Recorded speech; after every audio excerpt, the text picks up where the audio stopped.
बिस्मिल्लाहिर्रहमानिर्रहीम। अस्सलामुअलैकुम everyone and welcome to my channel eta for you.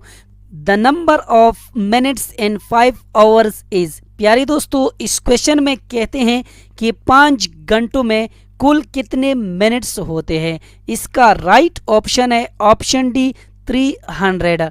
प्यारे दोस्तों, 5 घंटों में टोटल 300 मिनट्स होते हैं, क्योंकि अगर देखा जाए 1 घंटा जो है वो हमारे साथ 60 मिनट्स के बराबर होता है। जैसे कि आप सब दोस्तों को स्क्रीन पे नज़र आ रहा है, यानी 1 घंटा हमारे साथ 60 मिनट्स के बराबर होता है। तो 5 घंटे जो है आपने क्या करना है, 5 को 60 के साथ मल्टीप्लाई करना है। तो इससे रिजल्ट आएगा 5 0 0 5 6 30। तो इससे हमारे साथ रिजल्ट आएगा 300 मिनट्स। इसके बाद अगर आपसे पूछा जाए कि हमारे साथ यानी 5 घंटों में टोटल कितने सेकंड्स होते हैं, तो आपने क्या करना होता है इसमें, यानी 1 मिनट जो है वो 60 सेकंड के बराबर होता है। तो आपने 60 सेकंड को 300 के साथ मल्टीप्लाई करना है, जैसा कि आप सब दोस्तों को स्क्रीन पे नज़र आ रहा है। तो इससे रिजल्ट आएगा 18,000 सेकंड। यानी 305 घंटे जो है वो हमारे साथ 300 मिनट के और 18,000 सेकंड्स के बराबर होते हैं। नेक्स्ट क्वेश्चन कर लेते हैं। There are blank space metres and 500 centimetre. प्यारे दोस्तों, इस क्वेश्चन में कहते हैं कि 500 सेंटीमीटर में हमारे साथ कुल कितने मीटर्स होते हैं। इसका राइट ऑप्शन है ऑप्शन ए 5 मीटर्स। यानी 500 सेंटीमीटर में हमारे साथ टोटल 5 मीटर्स होते हैं। प्यारे दोस्तों, अगर देखा जाए जैसा कि आप सब दोस्तों को स्क्रीन पे नज़र आ रहा है, 1 मीटर जो है ये हमारे साथ 100 सेंटीमीटर के बराबर होता है। तो यहाँ पर 5 मीटर आपने क्या करना है, 5 को 100 के साथ मल्टीप्लाई करना है। तो इससे रिजल्ट आएगा 500 सेंटीमीटर। यानी 5 मीटर जो है ये हमारे साथ यानी 500 सेंटीमीटर के बराबर होता है। यानी 5 मीटर्स में हमारे साथ 500 सेंटीमीटर होते हैं। नेक्स्ट क्वेश्चन कर लेते हैं। To convert speed from kilometre per hours to metre per hour multiply it by. प्यारे दोस्तों, इस क्वेश्चन में कहते हैं कि स्पीड को किलोमीटर पर आवर से मीटर पर आवर में तब्दील करने के लिए नीचे दी गई ऑप्शंस में इसको किस वैल्यू से ज़रब दें या देंगे। इसका राइट ऑप्शन है ऑप्शन सी यानी 1000। यहाँ पर आपने सिंपल ये करना है कि आपने इसको 1000 के साथ मल्टीप्लाई करना है, क्योंकि अगर देखा जाए 1 किलोमीटर में हमारे साथ 1000 मीटर होते हैं। तो यहाँ पर किलोमीटर की जगह मीटर आ जाएगा। यानी स्पीड का जो फार्मूला है यहाँ पर ये इस तरह बन जाएगा, यानी जैसा कि आप सब दोस्तों को स्क्रीन पे नज़र आ रहा है, यानी 1 किलोमीटर डिवाइडेड बाई आवर। तो यहाँ पर ये किलोमीटर जो है ये चूँकि हमारे साथ 1 किलोमीटर 1000 के बराबर है, तो इसकी जगह आ जाएगा 1000 मीटर डिवाइडेड बाई आवर। तो इस तरह आपने इसको 1000 के साथ मल्टीप्लाई करना है। तो इससे रिजल्ट आएगा 1000 मीटर डिवाइडेड बाई आवर, यानी 1000 मीटर पर आवर ये हमारे साथ बन जाएगा। तो इसलिए यहाँ पर इसका राइट ऑप्शन यही है। नेक्स्ट क्वेश्चन कर लेते हैं। The same distance covered in same time is called blank space. प्यारे दोस्तों, इस क्वेश्चन में कहते हैं कि अगर एक जिस्म वक्त के बराबर वक्फों में बराबर डिस्टेंस तय करें तो फिर इसको क्या कहा जाता है। इसका राइट ऑप्शन है ऑप्शन बी यूनिफॉर्म स्पीड। अगर एक जिस्म वक्त के बराबर वक्फों में बराबर फासला तय करें तो इसको यूनिफॉर्म स्पीड कहा जाता है। तो इस लिहाज से यहाँ पर इसका राइट ऑप्शन है ऑप्शन बी। नेक्स्ट क्वेश्चन कर लेते हैं। The duration in which all things happen is called blank space. इस क्वेश्चन में कहते हैं कि जिस मुद्दत में तमाम चीज़ें वकू पजीर होती है उसी क्या कहते हैं। इसका राइट ऑप्शन है ऑप्शन ए टाइम। यानी जिस मुद्दत में सारी चीज़ें वकूफ़ पजीर होती है उसे वक्त कहा जाता है। नेक्स्ट क्वेश्चन कर लेते हैं। Speed is equal to what. इस क्वेश्चन में कहते हैं कि स्पीड के लिए कौन सा फार्मूला यूज होता है या स्पीड किस वैल्यू के बराबर होता है। इसका राइट ऑप्शन है option A, distance divided by time. क्योंकि स्पीड की जो तारीफ है वो कुछ इस तरह है, यानी the distance cover by a body in a unit time, यानी एक सेकंड में एक जिस्म जितनी भी फासला तय कर लेती है इसको कहा जाता है स्पीड यानी रफ्तार। तो यहाँ पर डिस्टेंस डिवाइडेड बाय टाइम ये हमारे साथ स्पीड के बराबर है। The longest card of the circle is. इस क्वेश्चन में कहते हैं कि सर्कल का सबसे बड़ा या लंबा कार्ड कौन सा होता है। इसका राइट ऑप्शन है option C, diameter. Diameter circle का सबसे बड़ा या लंबा कार्ड होता है। प्यारे दोस्तों, जैसा कि आप सब दोस्तों को स्क्रीन पे नज़र आ रहा है, यहाँ पर ये हमारे साथ एक सर्कल है। यह सर्कल में अगर एक पॉइंट से, सर्कल की एक पॉइंट से यानी एक बाउंड्री से दूसरी बाउंड्री तक जो लाइन होता है इसको कार्ड कहा जाता है। जैसा कि इस पॉइंट से लेकर इस पॉइंट तक इसको कार्ड कहा जाता है, लेकिन ये सर्कल का सबसे छोटा कार्ड होता है। और अगर दरमियान में इस लाइन को देखा जाए तो ये हमारे साथ डायमीटर होता है। तो ये भी 2 पॉइंट्स पे सर्कल को टच करता है, तो इस लिहाज से इसको भी कार्ड कहा जाता है। और डायमीटर जो होता है ये सर्कल का सबसे बड़ा कार्ड होता है। सर्कल का ये पॉइंट जो है इसको central point of the circle कहा जाता है। और सेंट्रल पॉइंट से यानी हाफ जो डिस्टेंस होती है इसको रेडियस कहा जाता है, यानी यहाँ से यहाँ तक जो डिस्टेंस है इसको आर्क कहा जाता है। और इनके दरमियान जो एंगल है और ये जो एरिया है इसको कहा जाता है सेक्टर। और यहाँ से यहाँ तक जो कंप्लीट बाउंड्री होती है सर्कल की इसको सरकमफ्रेंस कहा जाता है। तो इस लिहाज से यहाँ पर इसका राइट ऑप्शन यही है। नेक्स्ट क्वेश्चन कर लेते हैं। Circle is a plane figure that is a set of points. इसका राइट ऑप्शन है option A, a circle is a plane figure that is a set of all points equidistant from a fixed point called the center. Next question कर लेते हैं। The angle of the semicircle is a or n dash angle. प्यारे दोस्तों, इस question में कहते हैं कि सेमी सर्कल में डायमीटर की जरिए बनने वाला एंगल कौन सा होता है या उस एंगल का क्या नाम होता है। इसका राइट ऑप्शन है ऑप्शन ए, राइट एंगल। सेमी सर्कल में डायमीटर की जरिए बनने वाला एंगल हमेशा राइट एंगल होता है। नेक्स्ट क्वेश्चन कर लेते हैं। Which of these have no line of symmetry. इसका राइट ऑप्शन है ऑप्शन डी, पैरेललोग्राम। प्यारे दोस्तों, लाइन ऑफ सिमेट्री क्या होती है इसको समझने के लिए हम एक एग्जांपल लेते हैं। अगर आपके पास इस तरह शेप मौजूद हो या है और इसको हम दरमियान से फोल्ड करें तो इसका ये कॉर्नर यानी इस साइड पे चला जाएगा।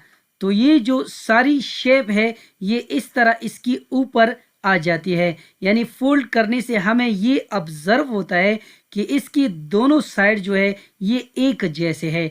तो जो लाइन होती है जिसकी दोनों तरफ जो शेप होती है वो एक जैसी हो तो उस लाइन को हम कहते हैं लाइन ऑफ सिमेट्री। अगर हम एक शेप पे यानी बिल्कुल बीच में एक लाइन ड्रा करें और उसकी वजह से दोनों साइड बिल्कुल एक जैसे हो तो उस लाइन को कहा जाता है line of symmetry.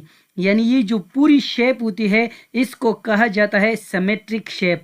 Symmetric shape ये वो शेप होती है जिनको फोल्ड करने से दोनों साइड एक जैसे हो तो फिर इसको कहा जाता है symmetric shape.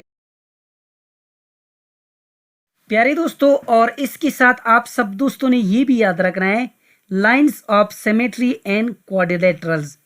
A square has 4 lines of symmetry. A rectangle has 2 lines of symmetry. A parallelogram has no lines of symmetry. A trapezium, except isosceles trapezium, has no lines of symmetry. An isosceles trapezium has 1 line of symmetry. A rhombus has 2 lines of symmetry. A kite has one line of symmetry. Next question कर लेते हैं, which of these have only one pair of parallel sides. इस question में कहते हैं कि इनमें से किस शक्ल में सिर्फ एक जोड़ा मुतवाजी अजला या पैरेलल साइड होता है। तो प्यारे दोस्तों, trapezium is the only shape in the given option that has only one pair of parallel sides. तो इसका राइट ऑप्शन है option A, trapezium. Trapezium is a quadrilateral that has only one pair of parallel sides. Its other sides are not parallel to each other. और इसके साथ आप सब दोस्तों ने ये भी याद रखना है कि square has two pairs of parallel sides. और नेक्स्ट है rectangle, rectangle has two pairs of parallel sides. Next है parallelogram, parallelogram has two pairs of parallel sides. तो इस लिहाज से यहाँ पर इसका राइट ऑप्शन है ऑप्शन ए। नेक्स्ट क्वेश्चन कर लेते हैं, a polygon that has no interior reflex angles is called convex polygon. इसका राइट ऑप्शन है ऑप्शन बी। और इसके साथ आप सब दोस्तों ने ये भी याद रखना है, convex polygon, a polygon where no interior angle is reflex measuring greater than 180 degree and less than 360 degree is called a convex polygon. A triangle, pentagon, hexagon, heptagon, octagon, etc. all are example of convex polygon. इसके बाद है हमारे साथ concave polygon. A polygon that has at least one reflex angle is called a concave polygon. प्यारे दोस्तों, polygon के हवाले से एक क्वेश्चन लाजमी आपकी पेपर के हवाले से मैथ्स की पोर्शन में आएगा, चाहे वो पेंटागन हो, हेक्सागन, हेप्टागन, ऑक्टागन, ट्राइंगल या क्वाड्रिलेटरल। ये सारी चीज़ें आपने सीखनी है, अच्छी तरीके से याद करने हैं, ताकि आने वाली जितनी भी ईटा एग्जाम्स हो उसमें आप अच्छी नंबर हासिल कर सको।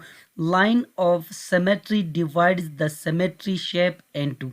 इस क्वेश्चन में कहते हैं कि एक लाइन ऑफ सिमेट्री किसी सिमेट्रिक शेप को कितने हिस्सों में तकसीम करती है। इसका राइट ऑप्शन है ऑप्शन बी, यानी एक लाइन ऑफ सिमेट्री एक सिमेट्रिक शेप को दो बराबर हिस्सों में तकसीम करती है जो एक दूसरे के बिल्कुल बराबर होते हैं। नेक्स्ट क्वेश्चन कर लेते हैं, if a shape or object is rotated around a central point and looks exactly the same at least 2 times in a pull rotation, we say that it has। इस क्वेश्चन में कहते हैं कि अगर किसी शेप या थिंग को एक मरकजी नुक्ते के गिर्द घुमाया जाए और ये कम से कम 2 दफ़ा एक मुकम्मल गर्दिश में बिल्कुल एक जैसी नज़र आए तो उसी क्या कहा जाता है। इसका राइट ऑप्शन है option C, rotational symmetry. Next question कर लेते हैं, turning a shape around a fixed point centre of rotation is called rotation. इसका राइट ऑप्शन है ऑप्शन सी। नेक्स्ट क्वेश्चन कर लेते हैं, when an object or image moves or shifts from one place to another, this moment is called translation. इसका right option है option B. इसमें कहते हैं कि अगर किसी शेप या ऑब्जेक्ट को एक जगह से दूसरी जगह मुंतकिल किया जाए तो उसी क्या कहा जाता है, तो उसे कहा जाता है ट्रांसलेशन। जैसा कि अगर आपके पास एक क्वाड्रेंट में ट्राइंगल मौजूद हो और उसको आप दूसरी क्वाड्रेंट में चेंज करना चाहते हैं, यानी दूसरी क्वाड्रेंट में मुंतकिल कर देना चाहते हैं, तो उसकी वजह से उसकी पोजीशन तो चेंज हो जाएगी लेकिन उसकी साइज़ पे कोई असर नहीं पड़ेगा। तो इस लिहाज से यहाँ पर इसका राइट ऑप्शन यही है। नेक्स्ट क्वेश्चन कर लेते हैं, translation in object or images does not affects its size. इसका राइट ऑप्शन है ऑप्शन डी। किसी थिंग्स या तस्वीर को मुंतकिल करने से उसकी शक्ल या साइज़ पर कोई असर नहीं पड़ता, ये सिर्फ उसकी पोजीशन को चेंज करता है। जब हम किसी पंखे को एक कमरे से दूसरी कमरे में ले जाते हैं तो उस पंखे पे कोई असर नहीं पड़ेगा, उसकी साइज़ पे, उसकी शक्ल पे कोई असर नहीं पड़ेगा, लेकिन उसकी पोजीशन पे असर पड़ी है, तो इसको कहा जाता है ट्रांसलेशन। नेक्स्ट क्वेश्चन कर लेते हैं। 2 units lift and 1 unit down as same as. प्यारे दोस्तों, इस क्वेश्चन में कहते हैं कि 2 यूनिट्स लिफ्ट, तो यहाँ पर लिफ्ट जो है ये x माइनस को रिप्रेजेंट करता है, यानी x माइनस। तो यहाँ पर ये x -2 बन जाता है। और इसके बाद 1 यूनिट डाउन, इसका मतलब ये हुआ कि y -1। तो यहाँ पर हम देखेंगे कि x -2 और y -1 किस ऑप्शन में मौजूद है। तो यहाँ पर ये हमारे साथ इस ऑप्शन में मौजूद है, यानी इसका राइट ऑप्शन जो है वो है ऑप्शन डी। नेक्स्ट क्वेश्चन कर लेते हैं। Rotating 90 degree counter clockwise or 270 degree clockwise about the origin well. प्यारे दोस्तों, इस क्वेश्चन में कहते हैं कि जब भी हम किसी ऑब्जेक्ट को एंटी क्लॉकवाइज 90 डिग्री या 270 डिग्री, जब किसी भी ऑब्जेक्ट को या शेप को उसकी ओरिजिन से रोटेट करते हैं, तो इसमें नीचे दी गई ऑप्शंस में कौन सी तब्दीली आएगी। इसका राइट ऑप्शन है ऑप्शन डी, यानी change the sign of y and switch x comma y. प्यारे दोस्तों, मिसाल के तौर पर हमारे साथ एक पॉइंट ए है 2,4, इट विल बिकम्स -4,2। इसके अलावा दूसरा पॉइंट हमारे साथ है बी, यानी -3,1, it will becomes B prime -1, -3। तो इस तरह इसकी साइन जो है वो भी चेंज हो जाएंगी और एक्स वाई को हम यहाँ पर स्विच करते हैं। तो इस लिहाज से यहाँ पर इसका राइट ऑप्शन यही है। नेक्स्ट क्वेश्चन कर लेते हैं। X -4, y +6 means. प्यारे दोस्तों, इस क्वेश्चन में कहते हैं कि इस पूरी सेंटेंस का क्या मतलब है। तो यहाँ पर ये ऑप्शन इसमें करेक्ट है। यहाँ पर x -4 का क्या मतलब है। x -4 का मतलब है यानी move 4 step left, here we subtract 4 from x। तो यहाँ पर ये ऑप्शन इसमें मौजूद है। इसके बाद y +6 means that move 6 steps up का मतलब है ऐड करना। तो यहाँ पर हम क्या करेंगे, y के साथ 6 को ऐड करेंगे। तो इस लिहाज से यहाँ पर इसका राइट ऑप्शन है option D, subtracting 4 from x coordinate and adding 6 to y coordinate. Which of these graphs or charts is suitable when we want to show data that is changing over time? प्यारे दोस्तों, इस question में कहते हैं कि जब हमें ऐसा डेटा दिखाना हो जो वक्त के साथ तब्दील हो रहा हो, तो कौन सा ग्राफ या चार्ट इसके लिए सूटेबल होगा। प्यारे दोस्तों, इसका राइट ऑप्शन है ऑप्शन सी, लाइन। यानी लाइन ग्राफ वक्त के साथ होने वाली तब्दीलियों को जाहिर करने के लिए इस्तेमाल होता है, जैसे आबादी में इजाफा, दर्जे हरारत की तब्दीलियाँ वगैरह वगैरह। यानी इसका तसलसल डेटा के उतार चढ़ाव को वाज़ेह तौर पर जाहिर करता है। नेक्स्ट क्वेश्चन कर लेते हैं। The term discrete means. प्यारे दोस्तों, इस क्वेश्चन में कहते हैं कि डिस्क्रीट का क्या मतलब है। इसका राइट ऑप्शन है option C, distinct. Next question कर लेते हैं। How likely something is to happen is known as. प्यारे दोस्तों, इस क्वेश्चन में कहते हैं कि किसी चीज की होने के इम्कान को क्या कहा जाता है। इसका राइट ऑप्शन है ऑप्शन बी, प्रोबेबिलिटी।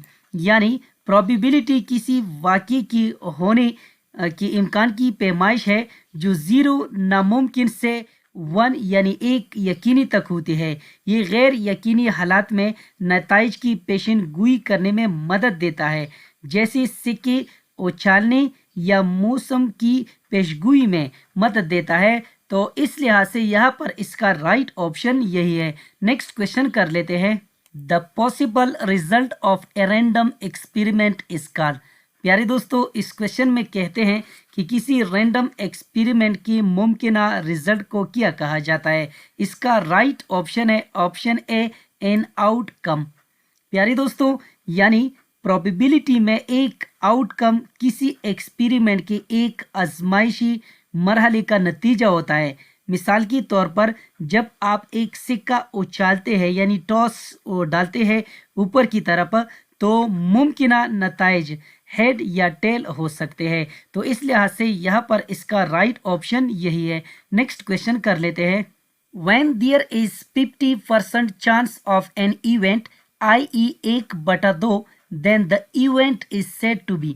प्यारे दोस्तों, इस क्वेश्चन में कहते हैं कि जब किसी वाक्य की होने का इम्कान 50% हो यानी 1/2 हो तो उसी क्या कहा जाता है। इसका राइट ऑप्शन है ऑप्शन डी, इक्वली लाइकली।